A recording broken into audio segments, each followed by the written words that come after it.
SIR form भरने की प्रक्रिया सारे देश में लगभग अपने अंतिम पड़ाव पर है और उत्तर प्रदेश में भी इसकी लास्ट डेट में अब एक दिन शेष है और 26 दिसंबर उसकी तिथि थी जो अब नज़दीक आ गई है। पहले इसकी तिथि 6 दिसंबर थी, फिर उसको बढ़ा के 11 दिसंबर किया गया, उसके बाद फिर 26 दिसंबर किया गया। क्योंकि इतने बड़े प्रदेश में इतना कम टाइम दिया गया था तो इस पर काफ़ी रोष था विपक्षियों में भी और सामाजिक कार्यकर्ताओं में भी और BLOs में भी कि इतने लेंदी प्रक्रिया को इतने कम समय में कैसे पूरा किया जा सकता है। तो विपक्ष पे कोर्ट भी गया और SIR पे ही सवाल उठाए थे और इलेक्शन कमीशन की मंशा पे सवाल उठाए थे।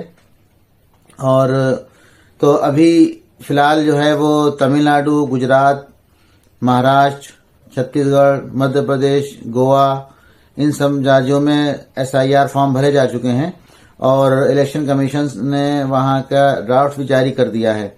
और उत्तर प्रदेश जो सबसे बड़ा राज्य है तो यहाँ पे तो टाइम लगना ही था, तो इसकी लास्ट डेट अब एक दिन बचा है। हो सकता है इसको और एक्सटेंशन मिले क्योंकि अभी पिछले हफ्ते ही मुख्यमंत्री जी ने बताया था कि 4 करोड़ वोटर्स की मैपिंग नहीं हो पाई है, तो हो सकता है शायद अभी इसकी समय सीमा और बढ़ाई जाए, लेकिन अभी फिलहाल इसकी लास्ट डेट 26 दिसंबर है। तो इसके अलावा जो और राज्यों से जो खबर आई है उसमें तमिलनाडु में लगभग 97-98 लाख वोटर कटे हैं, गुजरात में भी 73 लाख वोटर कटे हैं, बंगाल में जो कि बहुत ही चर्चा का विषय रहा हर न्यूज़ चैनल वगैरह पे, तो उसमें भी 58 लाख वोट कटे और मध्य प्रदेश में 44 लाख वोट कटे। ऐसे ही गोवा में, पुडुचेरी में जो 1-1 लाख वोट कटे।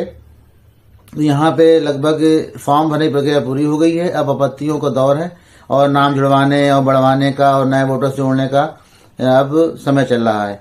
तो मैंने ये वीडियो इसीलिए बनाई है कि जो भी वोटर्स रह गए हैं जिनका नाम 2002 में था अभी नहीं आया, या जो नए वोटर्स हैं तो वो ज़रूर से अपना वोटर कार्ड बनवा लें और अपने BLO से संपर्क करें।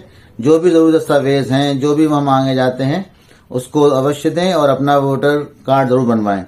और इसके अलावा जो सुप्रीम कोर्ट ने जो ऑर्डर किया है कि आधार को सुप्रीम कोर्ट ने वैध दस्तावेज माना है, तो जो बिहार का जो SIR हुआ था तो उसमें भी कोर्ट ने कहा था इसको रखा जाएगा, तो वो अभी भी वो स्थिति बनी हुई है, तो उसमें कोर्ट ने अपने डिसीजन में कोई चेंज नहीं किया है। तो ये एक राहत की बात है। तो ये ID प्रूफ में आधार कार्ड भी चलेगा। इसके अलावा जो और दस्तावेज होते हैं, पैन कार्ड है, जो भी है, पासपोर्ट है, तो अपना लेके जाएं और अपने वोटर जो है ID जरूर बनवाएं।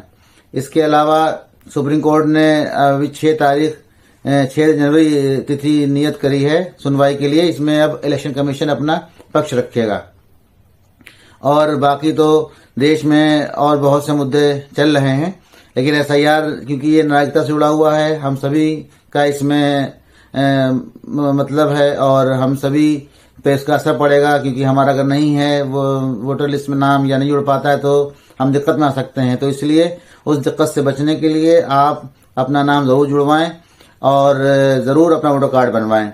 और इसके अलावा अरावली का मैटर भी चल रहा है, तो अरावली में जो है वो 100 मीटर के नीचे के पर्वत सुप्रीम कोर्ट ने ऑर्डर कर दिया है कि वो उसको ख़त्म किया जा सकता है। तो इस पे भी सारे देश में प्रोटेस्ट हो रहा है।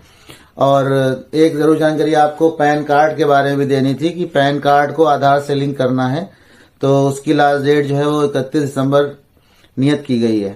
तो कई महीनों से, बल्कि 2022 से ये चल रहा था कि आधार को पैन से लिंक किया जाए और लास्ट डेट दी गई थी, लेकिन इस बार शायद एक्सटेंशन नहीं मिलेगा और ये शायद लास्ट डेट ही हो 31 दिसंबर। इसलिए आपका पैन कार्ड ख़राब ना हो जाए, तो इसके लिए भी आप जागरूक बने और अपना पैन कार्ड आधार से लिंक करवाएं। कि जो डॉलर के मुकाबले रुपया इतना कमज़ोर हो गया और 90 के पार चला गया, तो ये एक अच्छी खबर देश के लिए नहीं रही और रुपया काफ़ी कमज़ोर हो गया, तो इसमें हम लोगों के देश की हानि हुई।